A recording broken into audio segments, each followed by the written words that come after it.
very clear that they didn't have just a one-size-fits-all message. They were very open about the fact that if you ask different victims or survivors of crime, what justice looks like to them, you're going to get different answers. But they did feel like there was a unifying message in the fact that something needs to be done differently. They believe everyone could come together and agree that they don't want to see what happened to them happen to anyone else. And with that in mind, they're asking the legislature to take a more nuanced approach to addressing crime, to try to break that cycle of recidivism and try to address the root causes of violence.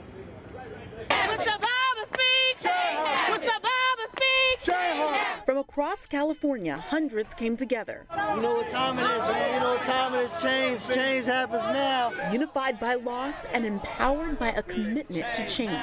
Our agenda is healing. Our agenda is dealing with unaddressed trauma. Our agenda is dealing with preventing crime from happening in the first place. That's going to require more than just sending people to jail or prison for punishment. It's going to require that if they go, that we have an agenda to make sure they come back better. Tanish Hollins is the executive director of Crime Survivors for Safety and Justice. Whether or not a person has committed a crime, that is a responsibility of the justice system.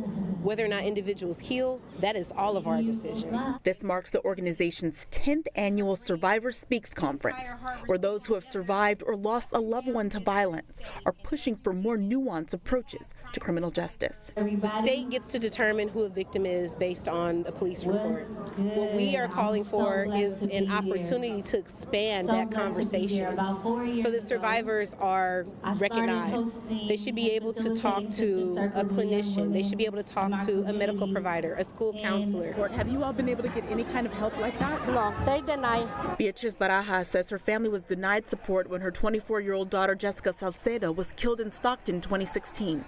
Her daughter's killer has not been found. My daughter, she left 2 kids behind, and they don't receive the help. And the school, there's nothing for them.